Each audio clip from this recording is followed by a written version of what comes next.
ಹಾಗಾಗಿ ನಿಮ್ಮದು ಬಿಜೆಪಿ ಅಷ್ಟೇ ಹೋಗ್ತಾ ಇದೆ. ದೊಡ್ಡ ಪ್ರಮಾಣದಲ್ಲಿ ಚರ್ಚೆ ನಡೀತಾ ಇದೆ ಈಗ ರಾಜ್ಯದಲ್ಲಿ. ಚರ್ಚೆ ಸಹಜವಾಗಿ ನಡೀತಕ್ಕಂಥದ್ದು.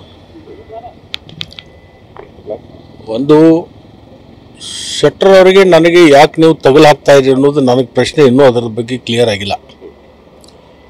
ಒಟ್ಟಿಗೆ ಹೋಗ್ತೀರಿ, ಒಟ್ಟಿಗೆ ನಾನು ಅವರು ಕೂಡ ಒಟ್ಟಿಗೆ ಬಂದವರಲ್ಲ. ನಾನು ಮೊದಲು ಕಾಂಗ್ರೆಸ್ ಪಕ್ಷಕ್ಕೆ ಬಂದೆ, ನಂತರ ಅವ್ರು ಬಂದರು. ಅವರೀಗ ಕಾಂಗ್ರೆಸ್ ಪಕ್ಷವನ್ನು ಬಿಟ್ಟು ಬಿ ಜೆ ಪಿನ ಸೇರ್ಪಡೆ ಆಗಿದ್ದಾರೆ. ಇನ್ನೇನು ಕೂಡ ನಾನು ಅದರ ಬಗ್ಗೆ ನನ್ನ ವಿಚಾರವನ್ನು ವ್ಯಕ್ತಪಡಿಸಿದ್ರಿ ಮಾಧ್ಯಮದ ಮುಖಾಂತರ.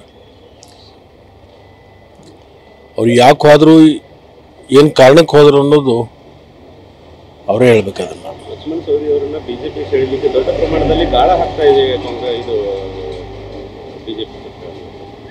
ನಿಜ, ಅದು ಭಾಳಷ್ಟು ಒತ್ತಡ ಇದೆ. ತಿರುಗಿ ಮರಳು ಮನೆಗೆ ಬರಬೇಕು ಅಂತಕ್ಕಂಥ ಬೇಡಿಕೆ ಇಟ್ಟಿದ್ದಾರೆ.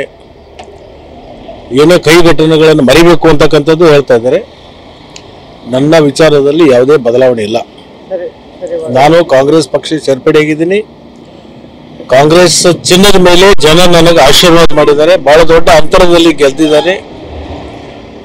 ಅದರಿಂದ ನಾನು ತಿರುಗಿ ಭಾರತೀಯ ಜನತಾ ಪಕ್ಷಕ್ಕೆ ಹೋಗ್ತಕ್ಕಂಥ ಆಲೋಚನೆ ನನ್ನಲ್ಲಿಲ್ಲ. ನೀವು ನಂಬಿಕೊಂಡಿರ್ತಕ್ಕಂಥ ಗುರು ಅಣ್ಣವರು ಒಂದು ಮಾತು ಹೇಳ್ತಾ ಇದ್ರಿ, ಆದರೆ ಅವರು ಸಹ ತಮಗೆ ಒತ್ತಡವನ್ನು ಹಾಕ್ತಾ ಇದ್ದಾರೆ ಅನ್ನೋದು ಮಾತು ಹೇಳ್ತಾರೆ. ನಾನು ಯಾರು ಒತ್ತಡ ಹಾಕ್ತಾ ಇದ್ದಾರೆ, ಯಾರು ನನ್ನ ಸಂಪರ್ಕ ಮಾಡ್ತಾ ಇದ್ದಾರೆ, ಅದನ್ನು ನಾನು ಬಹಿರಂಗಪಡಿಸ್ಲಿಕ್ಕೆ ಹೋಗಲ್ಲ.